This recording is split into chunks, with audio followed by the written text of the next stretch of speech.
Assalamualaikum warahmatullahi wabarakatuh.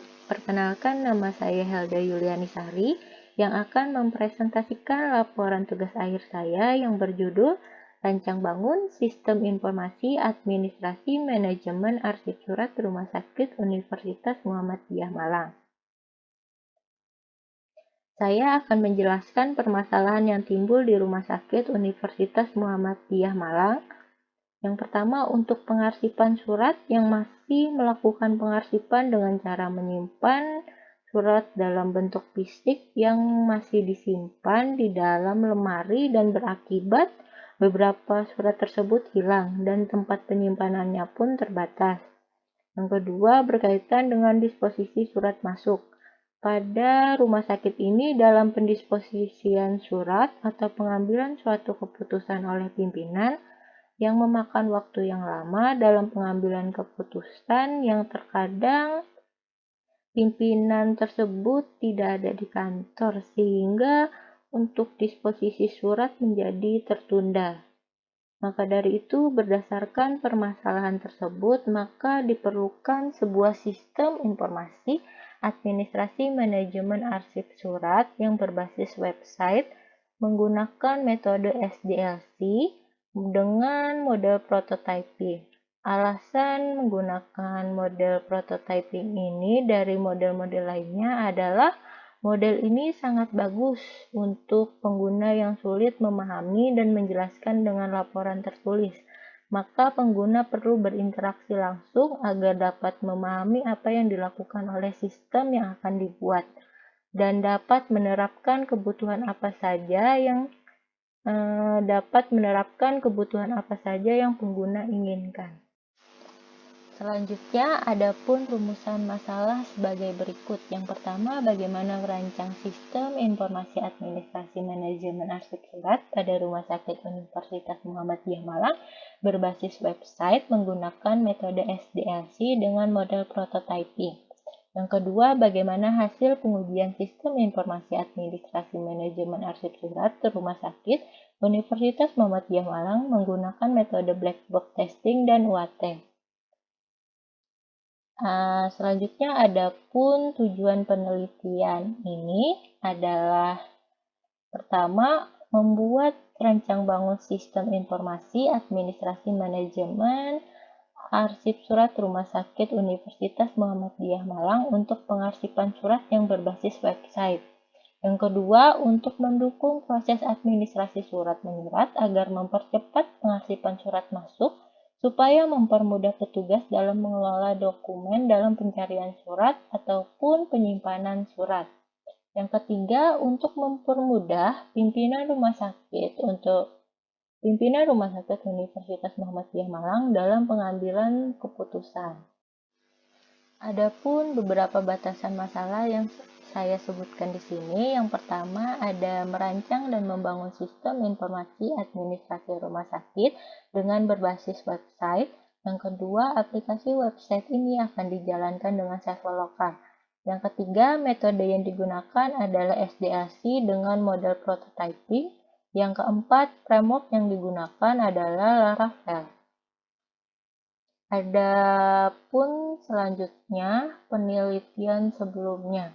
Yang pertama dengan judul Sistem Informasi Pemesanan Manajemen Pengelolaan Surat dengan studi kasus Desa Umpul Martani. Penelitian ini dilakukan pada tahun 2021 yang berhasil membuat sistem dengan beberapa fitur, tetapi dalam pengelolaan surat tidak terdapat fitur notifikasi. Oleh karena itu, perbedaan dari sistem yang saya buat adalah menambahkan fitur notifikasi ketika ada surat yang masuk.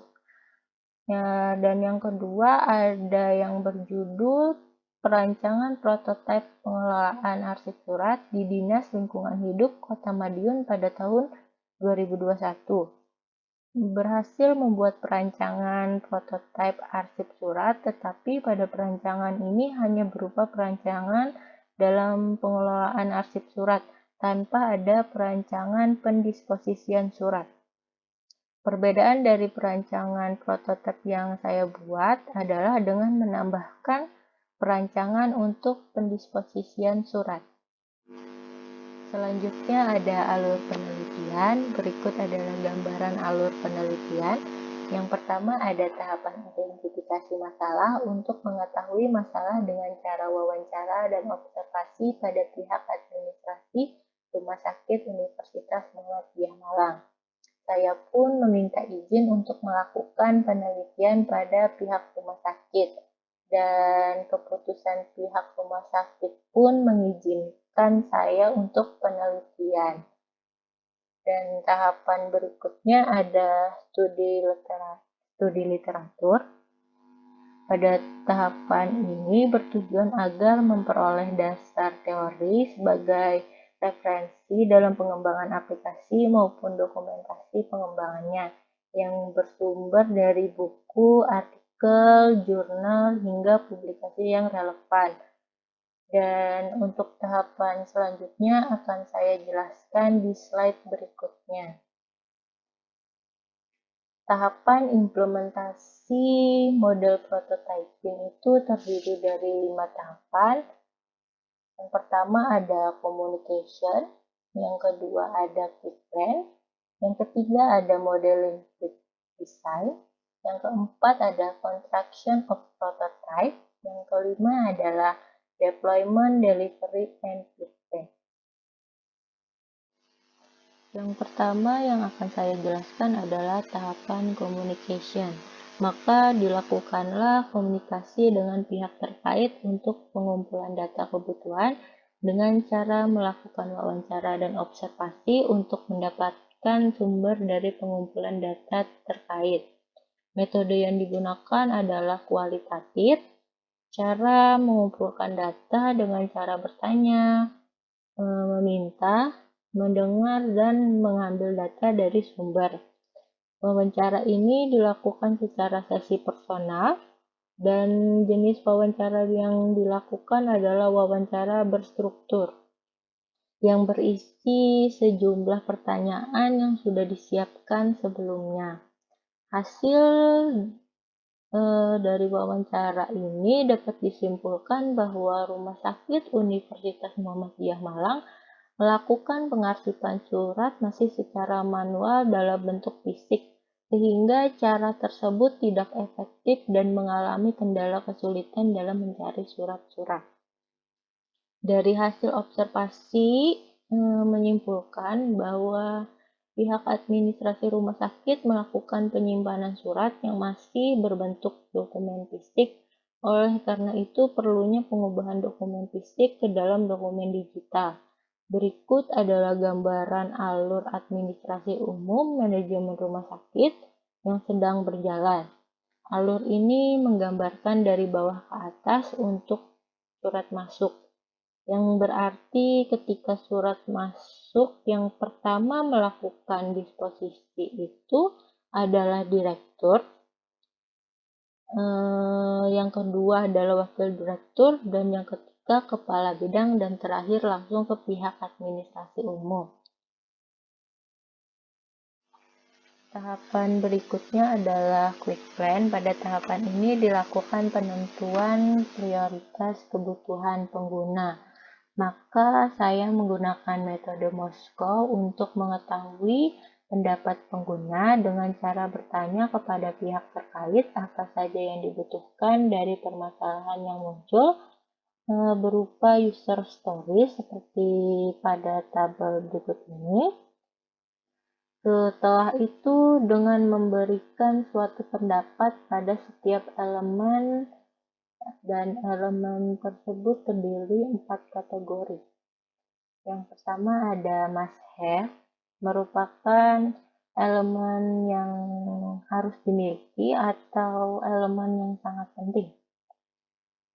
Dan yang kedua ada should have, merupakan elemen yang sebaiknya dimiliki tetapi jika memungkinkan. Yang ketiga ada could have, merupakan elemen yang bisa dimiliki tetapi bukan elemen yang penting dan bisa diharapkan dari kebutuhan yang ada. Dan yang keempat ada won't have, merupakan elemen yang tidak akan dimiliki. Kategori ini adalah elemen yang paling rendah prioritasnya karena tidak berpengaruh terhadap kebutuhan. Berikutnya ada tahapan modeling quick design. Pada tahapan ini dilakukan pemodelan visual yang akan menggambarkan, mendokumentasikan dari sistem perangkat lunak yang akan dibuat dengan bahasa pemodelan perangkat lunak yang dimengerti banyak orang, yaitu UML. Berikut adalah gambaran use case diagram yang merupakan gambaran dari hubungan antar pengguna dengan sistem yang akan dibuat. Kategori pengguna tersebut ada admin atau petugas, orang yang bertugas dan mempunyai hak akses untuk mengelola surat masuk, mengelola unit kerja, mengelola jenis surat, dan mengelola surat yang sudah didisposisi. Yang kedua ada pimpinan, yaitu orang yang hanya diperbolehkan melihat surat masuk, laporan, dan melakukan disposisi terhadap surat masuk tersebut. Dan yang ketiga ada super admin, yaitu orang yang bertugas untuk memanajemen user. Selanjutnya ada activity diagram yang saya ambil beberapa dari laporan tugas akhir yang saya buat. Activity diagram ini merupakan gambaran dari apa saja yang terjadi pada sebuah sistem. Dan berikut adalah gambaran activity diagram pada fungsi mengelola surat masuk yang menjelaskan aktivitas apa saja yang terjadi saat mengelola surat masuk. Berikutnya ada activity diagram pada fungsi melakukan disposisi dan fungsi melihat memo. Gambaran ini menjelaskan aktivitas di saat direktur melakukan disposisi, maka wakil direktur baru bisa melakukan disposisi. Wakil direktur akan mendapatkan hasil disposisi dari direktur dengan melihat menu memo atau notifikasi. Setelah wakil direktur melakukan disposisi, maka kepala bidang baru bisa melakukan disposisi. Kepala bidang akan mendapatkan hasil disposisi dari wakil direktur dengan melihat menu memo atau notifikasi. Setelah direktur, wakil direktur, dan kepala bidang melakukan disposisi, maka petugas atau admin dapat melihat memo semua lembar disposisi dari pimpinan akan langsung terlampir di menu memo.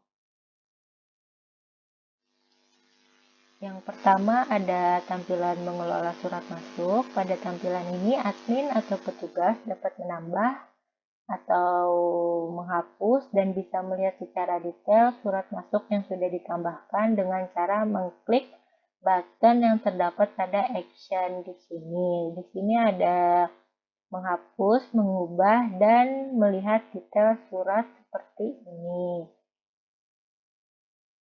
Dan jika admin atau petugas ingin menambahkan data surat masuk, maka mengklik button tambah surat di sini. Maka akan muncul modal tambah surat masuk dan admin atau petugas harus mengisi semua form yang sudah disediakan di sini.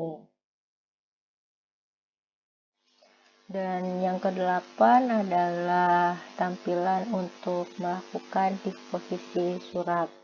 Nah, di sini kita sudah masuk ke akun direktur dan di sini ada dua action yaitu ada detail dan disposisi. Nah, jika direktur ingin melihat detail suratnya, maka akan mengklik button detail di sini. Maka akan muncul detail surat masuk tersebut.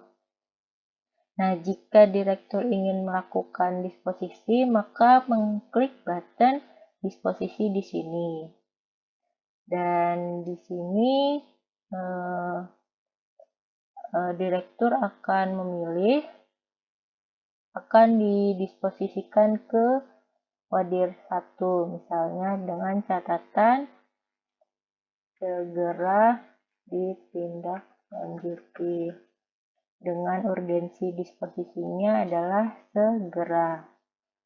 Maka selanjutnya akan dilakukan submit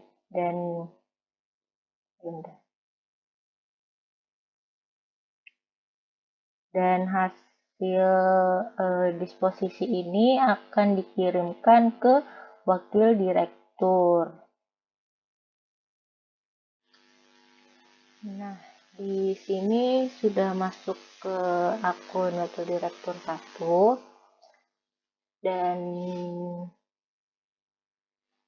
sama halnya direktur, maka wakil direktur akan mendapatkan notifikasi dari direktur seperti ini di lonceng notifikasinya, dan dapat melihat lembar disposisi berupa isi catatan dari direktur di menu memo di sini.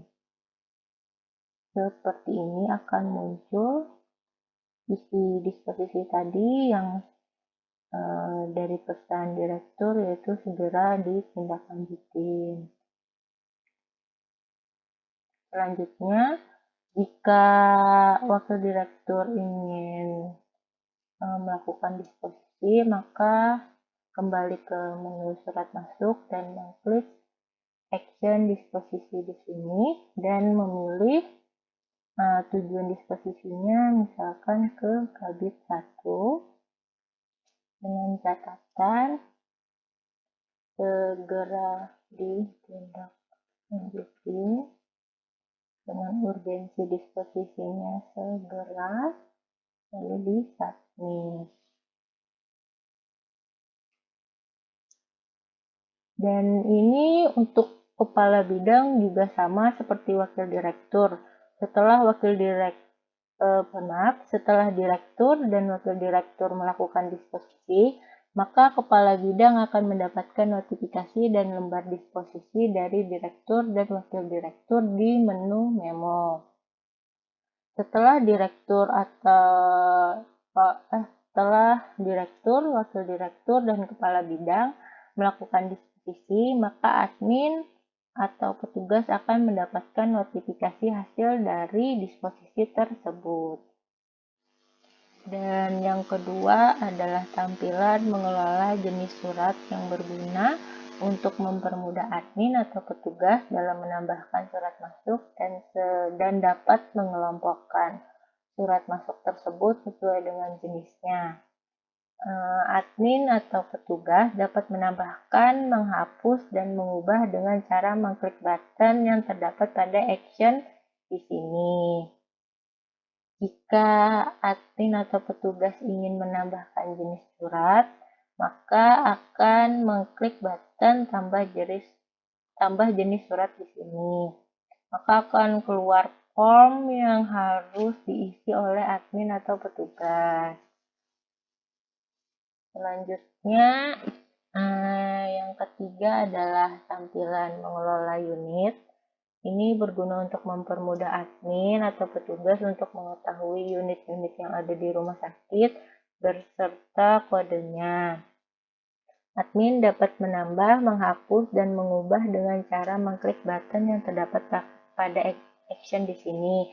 Jika admin atau petugas ingin menambahkan unit, maka akan mengklik tambah unit di sini.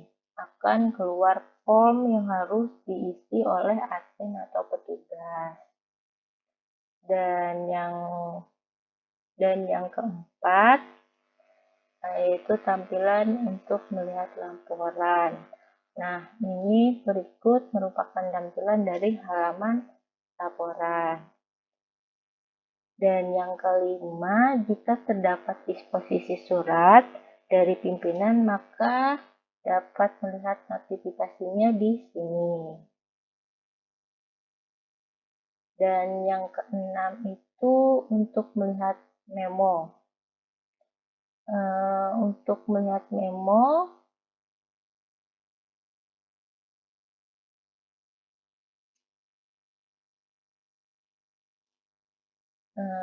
seperti ini tampilannya. Dan jika ingin melihat hasil lembar disposisi dari pimpinan, maka admin atau atau petugas akan mengklik detail disposisi di sini. Maka akan muncul lembar disposisi dari semua pimpinan-pimpinan.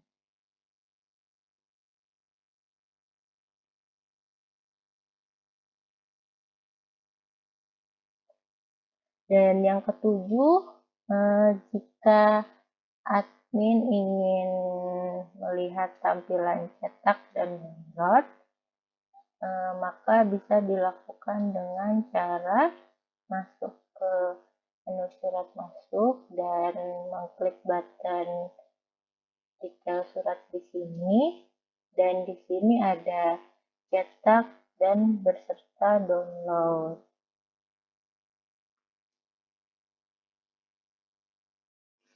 Dan yang ke-9 ada tampilan pada manajemen user. Di sini sudah login ke akun super admin. Super admin dapat menambah, menghapus, dan mengubah dengan cara mengklik button yang terdapat pada action di sini. Jika super admin ingin menambahkan user, maka mengklik button tambah user, dan setelah itu akan tampil modal tambah user berupa form yang harus diisi oleh super admin di sini. Ada pula button Save Edit ini berfungsi untuk mengubah dirinya sendiri, yaitu super admin. Terakhir ada tahapan deployment, delivery, and feedback. Pada tahapan ini dilakukan pengujian perangkat lunak yang diperlukan untuk meminimalisasi kesalahan secara teknis maupun non-teknis. Pada pengujian perangkat ini dilakukan dengan metode black box testing dan UAT.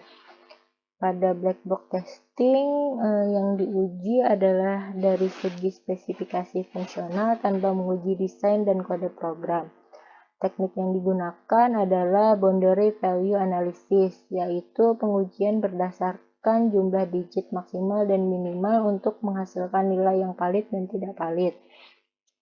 Sedangkan untuk metode UAT yang diuji adalah untuk memastikan apakah sistem yang dibuat sudah memenuhi kebutuhan pengguna atau tidak. Berikut ada beberapa tahapan dari metode UAT. Yang pertama ada prepare UAT strategi, yang merupakan strategi perencanaan pada pelaksanaan dengan menentukan peran pengguna dan aktivitas pengguna untuk mengetahui item yang akan diuji. Dan yang kedua itu ada prepare UAT environment. Pada tahap ini dilakukan pembuatan skenario dan uji kasus untuk UAT. Dan yang ketiga ada conduct UAT. Pada tahap ini akan dilakukan tes terhadap kasus uji yang telah direncanakan atau yang dibuat pada tahapan prepare UAT environment, dan hasil dari kasus uji ini akan diklasifikasikan menjadi dua jenis, yaitu sesuai harapan dan tidak sesuai harapan. Berikut adalah hasil dari pengujian black box, yang dapat disimpulkan bahwa semua kode pada detail test sudah sesuai dengan harapan. Dan untuk hasil dari UAT dapat disimpulkan bahwa sistem ini sudah sesuai dengan kebutuhan pengguna dari segi admin, pimpinan, maupun super admin. Adapun kesimpulan dan saran. Untuk kesimpulannya, yang pertama ada Sistem Informasi Administrasi Manajemen Arsip Surat Rumah Sakit Universitas Muhammadiyah Malang yang dibangun menggunakan metode evaluasi dengan model prototyping. Dalam model ini dilakukan dengan beberapa tahapan, yaitu communication, plan, modeling design, construction of prototype, deployment, delivery, and feedback. Dan yang kedua, hasil dari pengujian sistem dengan metode black box ini dengan menggunakan teknik boundary value analysis untuk semua kode dan detail test case pengujian 100% berhasil. Sedangkan hasil dari pengujian sistem UAT, semua user story telah berhasil diuji sehingga dapat dikatakan bahwa sistem sudah diterima oleh penguji. Dan saran untuk penelitian ini, yang pertama, dikarenakan penelitian ini hanya untuk pengarsipan dan pendisposisian terhadap surat masuk, maka harapannya peningkatan terhadap sistem ini dengan penambahan untuk fitur pembuatan surat dan pengarsipan surat keluar agar kedepannya sistem ini akan semakin memudahkan petugas dan pimpinan.